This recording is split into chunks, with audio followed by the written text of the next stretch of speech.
Popular books I read but should have DNF'd.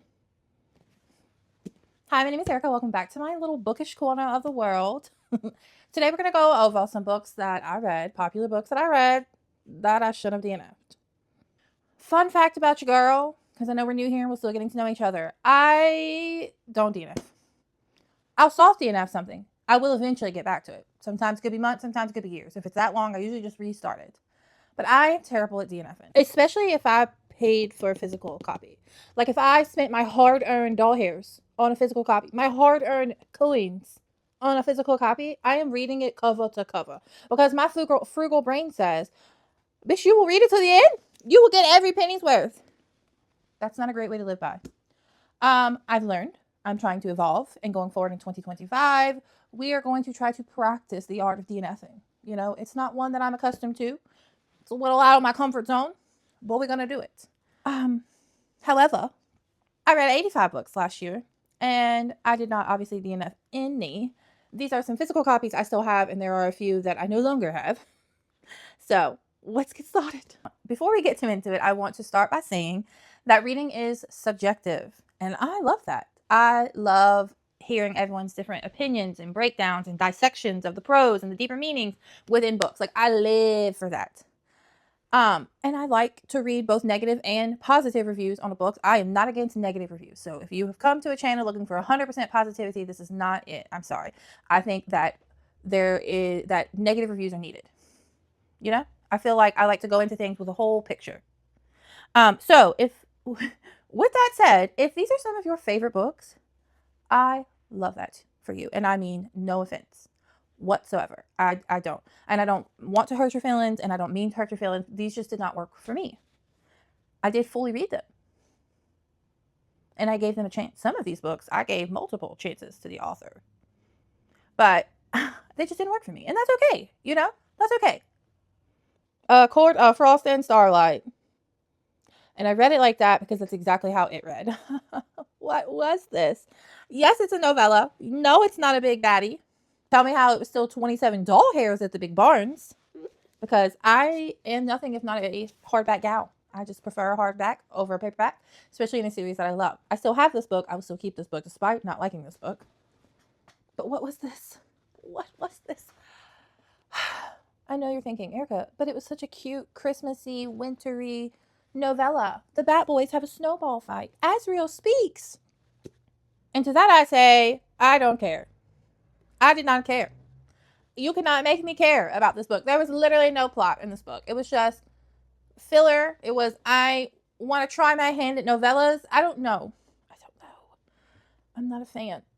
So I should have DNF'd it. I read it cover to cover. Thank God it wasn't a very big cover to cover, but I restarted this I don't know how many times. That's how much I did not care. Did not care. I couldn't finish it. I remember texting my friend and being like, I don't know how many times I've restarted this book. I don't think I'm ever going to finish. Is it necessary? She said, yeah, there's some things in it. There was nothing. There was literally nothing. Other than Rhysand having amnesia and returning and resorting back to being a lying meanie and hiding things from Farah. There was like nothing. There's nothing in this, like at all. I could have read the entire SJM universe and then okay. Should have DNF'd. 2024 was the year of exploratory genres for Erica. I read a lot of genres that I have never read before, a lot of genres that I never thought I would read before. Romance being the biggest one. I am not a romance gal. I'm not. And until recently, I didn't want anything to do with smutty, spicy, anything beyond holding hands and some kissing. I did not want to read it. I've since evolved and matured. And so I've tried romance. Just about every romance genre. Contemporary, trauma, romantasy, dark romance.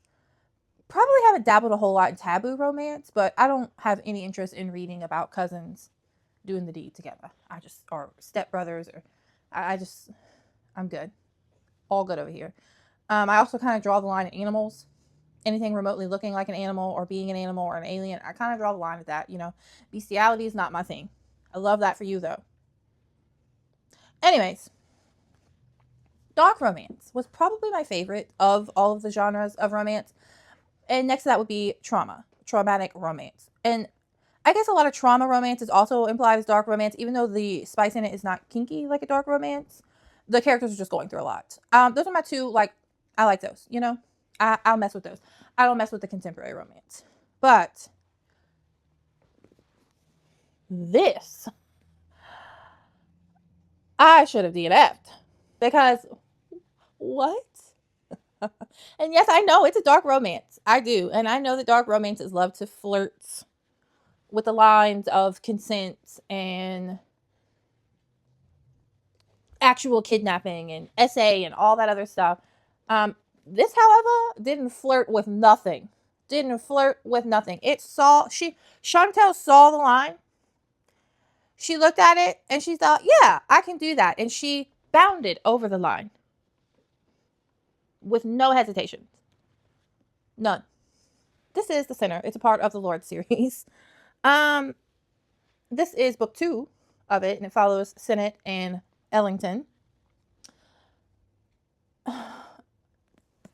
This baby here, little Ellie, she didn't need a lord. She needed therapy. Real therapy. And possibly a psychiatrist, drug rehab, and for show the nearest police station out of the reach of the Lord's vicinity to file several police reports. There was no implied implications of consent. It was full-blown no consent, majority of this book. None. And then even more so, on top of that, she played on the whole victim-blaming mentality that if a victim enjoyed it, was it really grape? And I didn't like that. I understand that dark romance means dark. Emphasis on the dark. Duh. And I've had people tell me, oh, you're good to dark romance. Yes, but in my mind, dark romance still implies consent. She had been so heavily groomed all her life by everyone around her from a very young age. Like, Chantel, are you okay? Because, like, I'm not okay after reading this. I did go on and continue to read the rest of the series. And I enjoyed the rest of the books in the series. They were definitely stereotypical dark romance. This, though, however, there's got to be consent of some capacity. I shouldn't have DNF'd it. The next book, if you have come from my BookTok, you will know that this comes as no surprise. For popular books that I read, I should have DNF'd. And that is Powerless and Reckless. Notice I didn't say powerful. Notice that. That is because Powerful was probably the best book that she wrote thus far. And it wasn't even a book. It was a novella. Okay? I bought this baddie. It was one of the first books I bought for myself when I started my, like, BookTok journey. Like, one of my first BookTok hauls. And I was very excited about it. The cover is stunning. I loved the cover. I did not read the synopsis. I usually don't. You know, I'm heavy on judge a book by its cover. But I did read the dedication. For every girl who has ever felt powerless, be still my heart. Right in my feels. It was written for me. So I bought it. I shouldn't have DNF'd it. But I did it.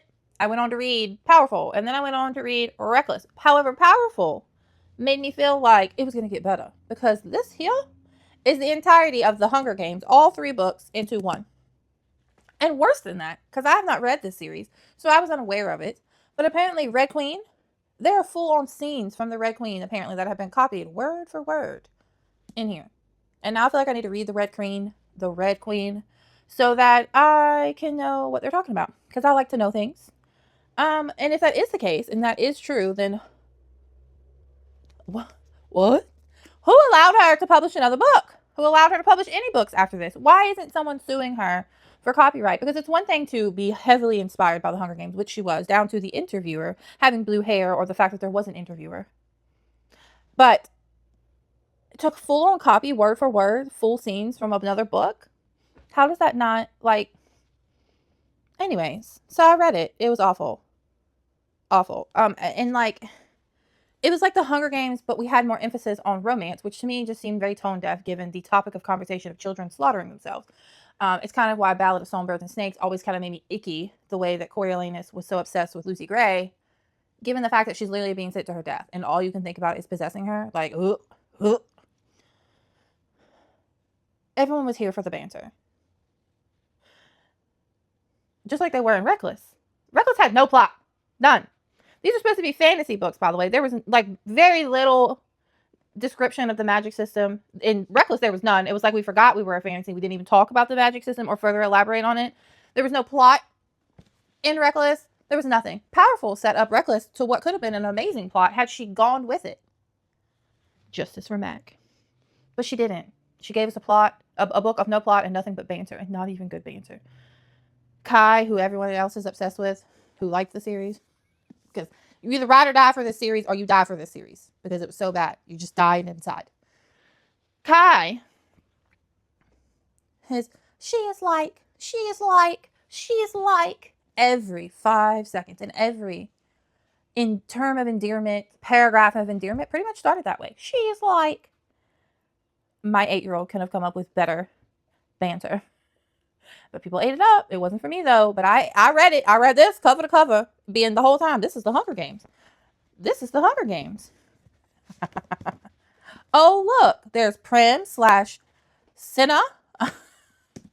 Oh, look, there's Peta. Oh, look, there's Gale. And then I read Reckless cover to cover. And I shouldn't have DNF'd them. Should have DNF'd them. And like my friend's like, oh, you're going to try to read the third book? Only if she tells me Mac is in it. If Mac makes an appearance in the third book, I will read it. Otherwise, I don't want to ever see Lauren Roberts in my presence again.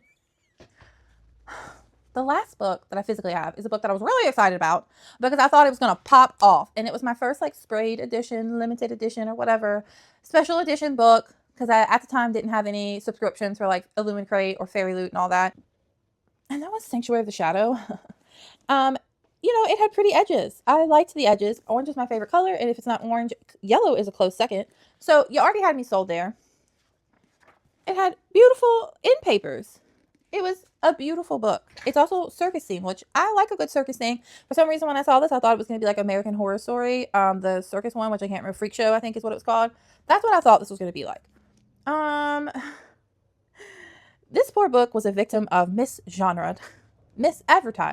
It was advertised as an epic fantasy. This was not a fantasy. I mean, yeah, it had fantasy aspects in the most basic, minimal way possible. But this was definitely more so like a romantasy, and more so a romance over a romantasy. There was very little world building. There was very little magic system. Very little, all of it. My first clue should have been, I guess, the fact that there wasn't a map. But I went in and I read it. And I read it cover to cover, even though it was very painful. And it was painful in the sense that I was trying so hard to enjoy it because I paid 29 doll hairs at Big Barnes. And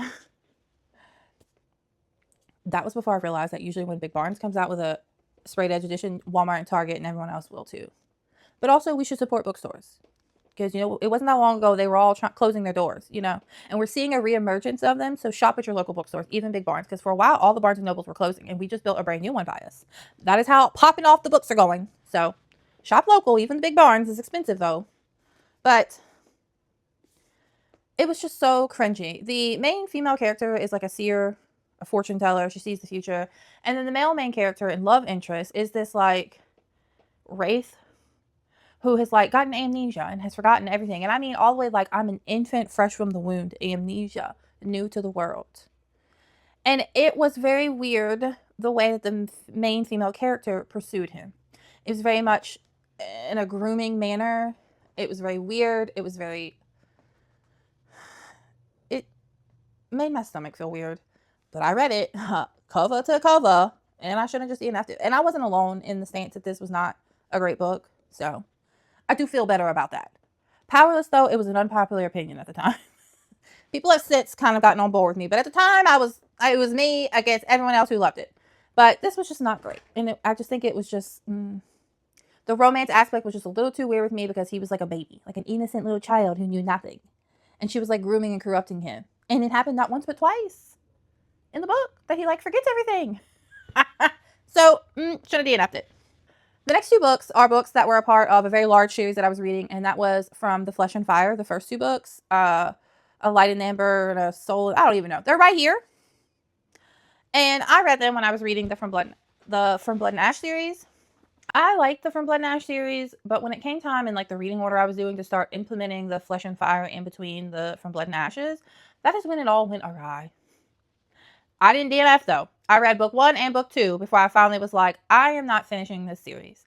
And I technically could say that I DNF'd something, but I didn't DNF a book. I just was like, this is where we're stopping after this. I'm not continuing with the series because the Flesh and the Fire is From Blood and Ash carbon copied, just like Hunger Games into Powerless. Like, except it was the same author copying her own storyline down to the main female character, the main male character in both books.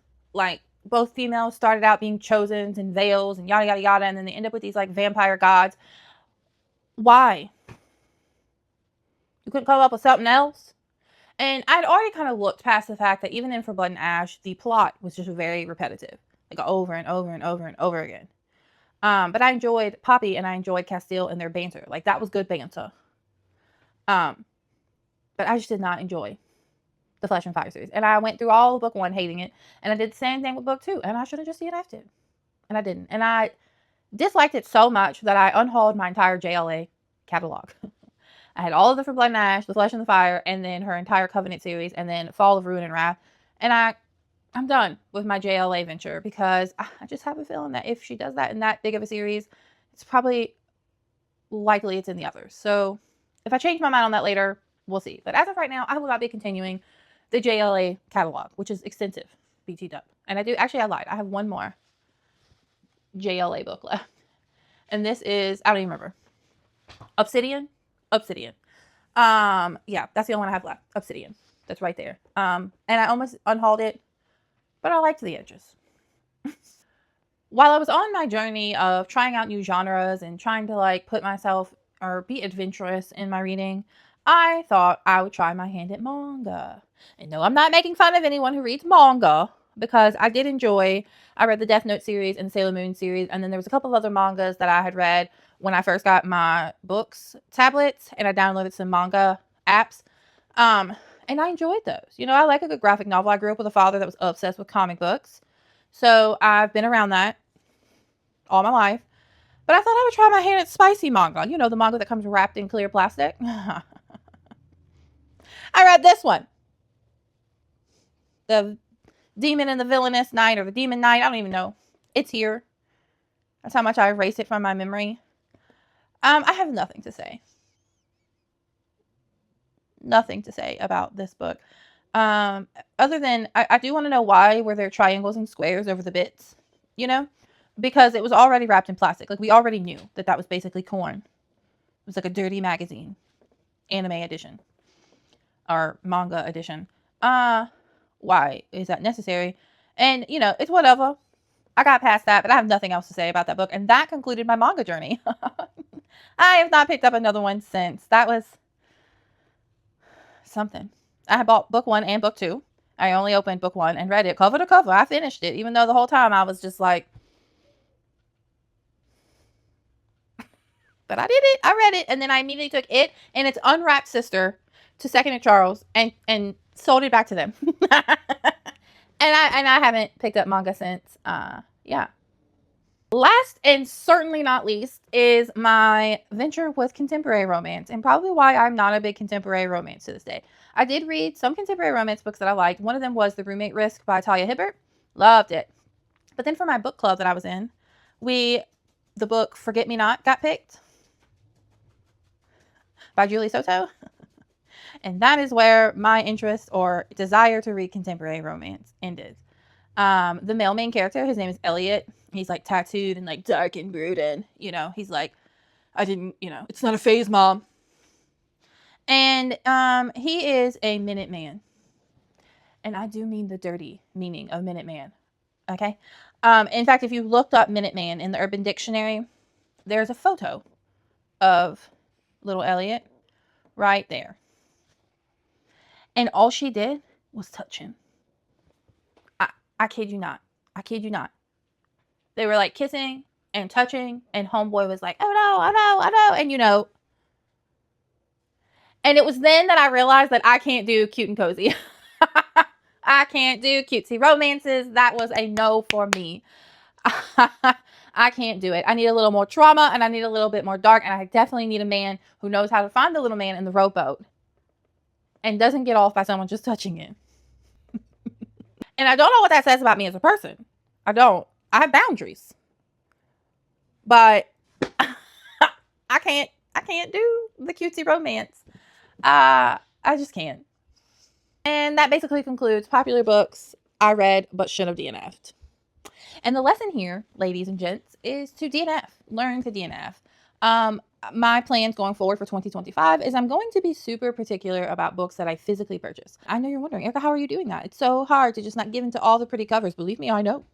And so what your girl does now is I go and I'll pick up a few books that I have either wanted to read or covers that spoke to me. And I like to go sit in the little cafe area and I will read a chapter or two or more, sometimes 3 or 4. And that's how I know if I've made to 3 or 4 and I sat there reading until 3 and 4, then I know that I want that book. I know I'm going to love that book. And so if I don't like it and I can't jive or get into it in the first 2 to 3 chapters, it goes back and I don't swipe the card. So, you know, there's my advice on it. At least that's my plan. And so far that's worked. I've walked into many a bookstore this year and I bought books once. Other than when I went to the midnight release for Onyx Storm, but obviously I knew I was going to want that book. Of course I say that. I still have not finished it. Anyways, that is all.